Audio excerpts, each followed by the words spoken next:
Hello दोस्तों, स्वागत है हमारे यूट्यूब चैनल नर्सिंग ज्ञान कोश में। मेरा नाम है चंदन और आप देख रहे हैं जीएनएम थर्ड ईयर वालों के लिए इंपॉर्टेंट ऑब्जेक्टिव टाइप क्वेश्चंस के सीरीज को, जिसमें आज हम लोग देखेंगे मिडवाइफ एंड गायनेकोलॉजी से fill in the blanks type के क्वेश्चंस के सीरीज को। ठीक है, आशा करते हैं वीडियो पसंद आएगा। अगर वीडियो पसंद आता है तो हमारे चैनल को जरूर सब्सक्राइब कीजिए, साथ ही इसे अपने दोस्तों में भी जरूर शेयर कीजिए और वीडियो को भी लाइक कीजिए।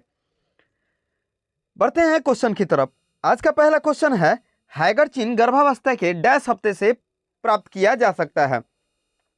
जो हैगर चिन्ह है वो गर्भावस्था के किस हफ्ते से प्राप्त किया जा सकता है?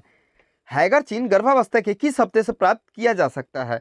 जो हैगर चिन्ह है, जो मेनली संपीडता और नरमता को दिखाता है ग्रीवा के, उसको हम लोग गर्भावस्था के किस हफ्ते से मतलब देख समझ सकते हैं। तो इसका राइट आंसर है 6 से 8वें हफ्ते में। ठीक है, हैगर जो चिन्ह है वो गर्भावस्था के 6 से 8वें हफ्ते में महसूस होना शुरू हो जाता है। आगे बढ़ते हैं। अगला क्वेश्चन है, भ्रूण कपाल की सबसे लंबा व्यास डैश प्रस्तुति में होता है। जो भ्रूण कपाल का सबसे लंबा व्यास होता है वो कौन से प्रस्तुति में होता है, यानी कौन से प्रेजेंटेशन में होता है? जो भ्रूण बाहर निकलता है उसका जब लंबा व्यास होता है उसका, तो वो कौन से प्रेजेंटेशन में दिखाई देता है? तो इसका राइट आंसर है ब्रो, यानी भौं जो होती है उसी प्रस्तुति में भ्रूण का सबसे लंबा व्यास कपाल का दिखाई प्रतीत होता है। ठीक है, तो इसका राइट आंसर है ब्रो, यानी भौं। अगला क्वेश्चन है, भ्रूण कपाल का सबसे बड़ा व्यास डैश होता है। पिछला जो क्वेश्चन था वो सबसे लंबा व्यास का था और अब की बार का जो क्वेश्चन है वो है सबसे बड़ा व्यास का। तो इसका राइट आंसर है मेंटोवर्टिकल। जो मेंटोवर्टिकल होता है वो भ्रूण का सबसे बड़ा व्यास होता है और जो भौं होता है वो सबसे लंबा व्यास होता है। ठीक है, भ्रूण के कपाल का सबसे लंबा व्यास जो होता है वो होता है भौं और सबसे बड़ा जो व्यास होता है वो होता है मेंटोवर्टिकल। आगे बढ़ते हैं। अगला क्वेश्चन है, गर्भावस्था डैश हफ्ते तक किया जा सकता है। हमारे देश में एमटीपी कानून लागू हुआ था, उसके बाद से एक निश्चित समयावधि तक गर्भपात कराने का अनुमति दिया गया और वो भी विशेष कंडीशन में। ठीक है, गर्भपात कराना गैर कानूनी है, लेकिन कुछ विशेष परिस्थिति में गर्भपात यानी एबॉर्शन कराया जा सकता है, वो भी कानूनी कुछ प्रक्रिया के बाद ही। ठीक है, तो ये एमटीपी जब कानून लागू हुआ था उसके बाद गर्भपात कराने का जो समय अवधि निश्चित किया गया था वो 20 हफ्ते था। ठीक है, यानी गर्भपात एबॉर्शन 20 हफ्ते तक किया जा सकता है कुछ विशेष राइट के थ्रू। तो इसका राइट आंसर है 20 हफ्ता। अगला क्वेश्चन है, डैश हफ्ते पर गर्भवती के स्तनों से कोलेस्ट्रॉम निकाला जा सकता है, यानी कितने सप्ताह के बाद से जो गर्भवती होती हैं उनके स्तन से कोलेस्ट्रॉम निकालना शुरू हो जाता है, या हम लोग उसको निकाल सकते हैं एस्पायरेशन द्वारा। तो इसका राइट आंसर है 16 हफ्ते।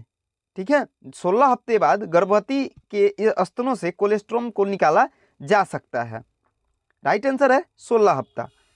आगे बढ़ते हैं। अगला क्वेश्चन है, ऑक्सीपिटोफ्रंटल व्यास डैश होता है। जो ऑक्सीपिटोफ्रंटल व्यास होता है यानी ऑक्सीपिटोफ्रंटल का व्यास कितना होता है?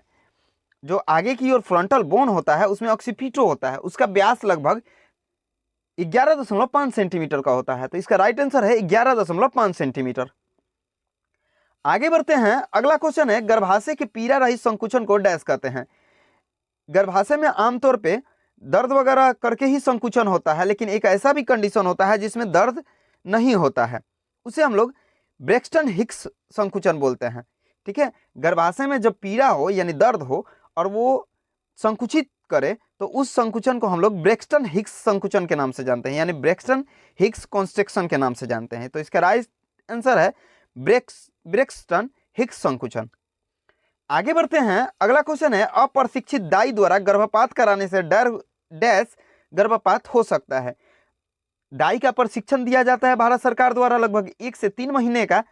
अगर कोई अप्रशिक्षित दाई है, ठीक है, और वो गर्भपात करा रही है तो उस कंडीशन में गर्भपात का फिसलना जायज हो सकता है। ठीक है, या फिसल सकता है, या ऐसा भी हो सकता है कि जननी पे भी आंच आ जाए। ठीक है, उसका भी जान पर जाने का संभावना बना रहता है। तो ऐसे गर्भपात को सेप्टिक गर्भपात के नाम से जानते हैं, यानी सेप्टिक एबॉर्शन के नाम से जानते हैं। अगर कोई दाई बिना शिक्षण लिए गर्भपात कराती है तो उसे हम लोग सेप्टिक गर्भपात की श्रेणी में रखते हैं। तो इसका राइट आंसर है सेप्टिक गर्भपात। अगला क्वेश्चन है कम वजन शिशु का वजन डैश ग्राम से कम होता है। जो नॉर्मली होना चाहिए वो 2.5 kg के आसपास होना चाहिए, ठीक है, 2.5 kg के ऊपर। अगर इससे कम रहता है तो उसे LBW के नाम से जानते हैं, यानी लो बर्थ वेट के नाम से जानते हैं, ठीक है। तो इसका राइट आंसर है 2.5 kg यानी 2500 ग्राम से कम नहीं होना चाहिए। अगर ऐसे कम होता है तो वैसे बच्चे को कम वजन शिशु का नाम दिया जाता है। अगला क्वेश्चन है 20वें हफ्ते में भ्रूण का वजन डैश होता है। जो 20वें हफ्ता होता है उसमें भ्रूण का वजन जो होता है वो कितना हो जाता है, तो वो अपने वजन का 400 ग्राम हो जाता है, ठीक है। जो 20वें हफ्ते में भ्रूण का वजन होता है वो 400 ग्राम हो जाता है, यानी भ्रूण का ओवरऑल वेट जो है वो 400 ग्राम हो जाता है। अगला क्वेश्चन है अपरा का भार भ्रूण के भार का डैश भाग होता है। जो अपरा का भार होता है वो भ्रूण के भार का कितना प्रतिशत होता है। ठीक, लोग जब एमसीक्यू टाइप के क्वेश्चंस को देख रहे थे उसमें भी इस क्वेश्चंस को हम लोगों ने बताया था कि जो अपरा और शिशु का गर्भस्थ शिशु का जो वजन होता है उसका अनुपात 1:6 होता है। तो इसका राइट आंसर है 1, ठीक है, 1% बोले या 1 बोले, ठीक है। जो भ्रूण का भार होता है वो 6% होता है, तो अब अपरा का वजन 1% होगा, ठीक है, यानी अपरा 1% तो भ्रूण का भार 6% होगा, यानी 6 गुना ज्यादा रहता है भ्रूण का भार। अगला क्वेश्चन है समय से पूर्व झिल्ली फटने से यानी अपरा फटने से डैश होने का अधिक खतरा होता है। अगर समय से पूर्व अपरा फट जाए तो उस समय क्या होने का खतरा सबसे ज्यादा रहता है। तो इसका राइट आंसर है संक्रमण। समय से पूर्व अगर झिल्ली फट जाए तो उसमें संक्रमण होने का खतरा बहुत ज्यादा हो जाता है। अगला क्वेश्चन है तीसरी तिमाही से होने वाले पीड़ा रहित योनि रक्तस्राव को डैश कहते हैं। जब तीसरा तिमाही बीतता है तो उसमें कुछ बिना दर्द के योनि से ब्लीडिंग होना शुरू होता है हल्का हल्का करके, जिसको हम लोग किस नाम से जानते हैं। तो इसका राइट आंसर है प्लेसेंटा प्रीविया। प्लेसेंटा प्रीविया में हल्का हल्का ब्लीडिंग तीसरी तिमाही यानी 9वें महीने के बाद होना शुरू होती है या 9वें महीने में ही स्टार्ट हो जाती है। अगला क्वेश्चन है श्रोणी डैश हड्डियों से मिलकर बनता है। जो पेल्विस होता है वो कितनी हड्डियों से मिलकर बनता है। तो श्रेणी में कुल 4 हड्डियां होती हैं जो पेल्विस का निर्माण करती हैं। ये बोलें कि पेल्विस जो होती है वो 4 हड्डियों से मिलकर बनता है। अगला क्वेश्चन है प्रसव की तिथि को क्या कहते हैं। जो प्रसव की तिथि होती है यानी डिलीवरी का जो डेट होता है उसे हम लोग किस नाम से जानते हैं। तो इसका राइट आंसर है एक्सपेक्टेड डेट ऑफ डिलीवरी यानी EDD। जो एक्सपेक्टेड डेट ऑफ डिलीवरी होता है उसी को प्रसव की तिथि बोला जाता है। अगला क्वेश्चन है जब अपरा निम्न गर्भाशय भाग पर आरोपित होता है तो उसे डैश कहते हैं।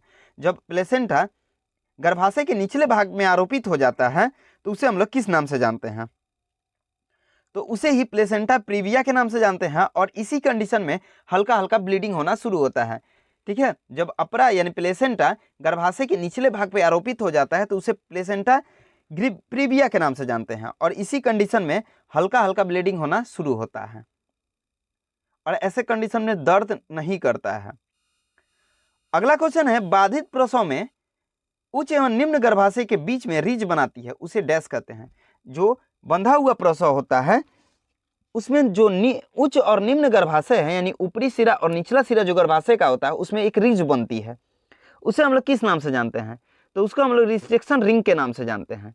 जो यूट्रस है उसके ऊपर तथा निचले भाग में एक रिंग बनता है, ठीक है, गोल रचना बनती है जिसे हम लोग रिट्रैक्शन रिंग के नाम से जानते हैं। तो इसका राइट आंसर है रिट्रैक्शन रिंग। आगे बढ़ते हैं। अगला क्वेश्चन है नवजात शिशु के शरीर पर चिपचिपे सफेद पदार्थ को डैश कहते हैं। जब प्लेसेंटा से बाहर आता है शिशु वेजाइना के थ्रू तब उसके शरीर पर कुछ चिपचिपा पदार्थ यानी जेली जैसा पदार्थ चिपका हुआ रहता है, उसे हम लोग वर्निक्स कैसियोमा के नाम से जानते हैं। जो नवजात शिशु के शरीर पे सफेद पदार्थ चिपका हुआ रहता है उसे हम लोग वर्निक्स कैसियोमा बोलते हैं, ठीक है। इसका राइट आंसर है वर्निक्स कैसियोमा। अगला क्वेश्चन है भ्रूण की पहली गतिविधि को डैश कहते हैं। जो भ्रूण का पहला गतिविधि होता है मूवमेंट होता है उसे हम लोग किस नाम से जानते हैं। तो इसे हम लोग क्विकनिंग के नाम से जानते हैं। जो फेटस का पहला मूवमेंट होता है उसे हम लोग क्विकनिंग के नाम से जानते हैं। तो इसका राइट आंसर है क्विकनिंग। अगला क्वेश्चन है योनि द्वारा होने वाले सफेद स्राव को डैश कहते हैं। किसी किसी महिला में ये एक रोग होता है जिसमें उसके वेजाइना के थ्रू सफेद कुछ स्राव होता है जिसे हम लोग ल्यूकेरिया बोलते हैं। ये एक बीमारी है जिसे हम लोग ल्यूकेरिया के नाम से जानते हैं, जिसे सफेद प्रदर भी बोला जाता है। अगला क्वेश्चन है फैलोपियन ट्यूब के डैश में फर्टिलाइजेशन होता है। बार बार एमसीक्यू टाइप के क्वेश्चंस में ये बात आता था कि जो फर्टिलाइजेशन की प्रक्रिया है वो कहाँ संपन्न होती है, तो इसका राइट आंसर था फैलोपियन ट्यूब के एम्पुला में। अभी भी वही क्वेश्चन है, फैलोपियन ट्यूब के डैश में फर्टिलाइजेशन होता है, तो इसका राइट आंसर है एम्पुला में। एम्पुला में ही फर्टिलाइजेशन की क्रिया संपन्न होती है और बाद में 7 से 8वें दिन वो आरोपित होता है यूट्रस में। अगला क्वेश्चन है कंधे की प्रस्तुति में डैश डिनोमिनेटर होता है। जो कंधा की प्रस्तुति होती है उसमें कौन सा डिनोमिनेटर होता है, यह भाग दिखाई देता है, तो इसका राइट आंसर है स्कैपुला। जो कंधा प्रस्तुत होता है यानी प्रेजेंटेशन में कंधा आता है तो उस समय स्कैपुला डिनोमिनेटर का कार्य करता है। अगला क्वेश्चन है एमटीपी एक्ट सन डैश में पारित हुआ था। अभी हम लोगों ने जब पहला या दूसरा क्वेश्चन देखा था उसमें एमटीपी के बारे में हमने जिक्र किया था। वो क्वेश्चन है अभी का, एमटीपी एक्ट सन डैश में पारित हुआ है। ठीक है, तो इसका राइट आंसर है 1972। भारत सरकार ने एमटीपी एक्ट लागू किया था जिसमें गर्भपात को गैर कानूनी माना गया था और कुछ विशेष कंडीशन में गर्भपात का प्रावधान जोड़ा गया था, तो वो वर्ष था 1972। ठीक है, 1972 में एमटीपी एक्ट लागू हुआ था। अगला क्वेश्चन है डिलीवरी बाद कपाल पर होने वाले सूजन डैश की को कहते हैं। जो डिलीवरी के बाद कपाल पे यानी स्कॉल पे फेटस का या शिशु का अगर सूजन हो जाता है उसे हम लोग किस नाम से जानते हैं, तो उसे हम लोग केपट सक्सिडियम के नाम से जानते हैं। डिलीवरी के बाद अगर कपाल पर कोई सूजन आता है तो उसे हम लोग केपट सक्सिडियम के नाम से जानते हैं। अगला क्वेश्चन है आईयूजीआर में फंडल ऊंचाई सामान्य से डैश होती है। जो आईयूजीआर होता है, जो एक कंडीशन होता है डिलीवरी के समय दिया जाता है, तो उसमें अगर फेडल का ऊंचाई सामान्य से कितना होता है, तो इसका राइट आंसर है कम होता है। आईयूजीआर में फंडल का ऊंचाई सामान्य से कम होता है। आशा करते हैं वीडियो पसंद आया होगा। अगर वीडियो पसंद आया है तो हमारे चैनल को जरूर सब्सक्राइब कीजिए, साथ ही वीडियो को लाइक तथा शेयर भी जरूर कीजिए। अगर आप इस वीडियो से संबंधित पीडीएफ को देखना चाहते हैं तो हमारे डिस्क्रिप्शन बॉक्स में लिंक मौजूद है, आप उस पर क्लिक करके पीडीएफ को डाउनलोड कर देख सकते हैं। मिलते हैं नेक्स्ट वीडियो में, तब तक के लिए धन्यवाद।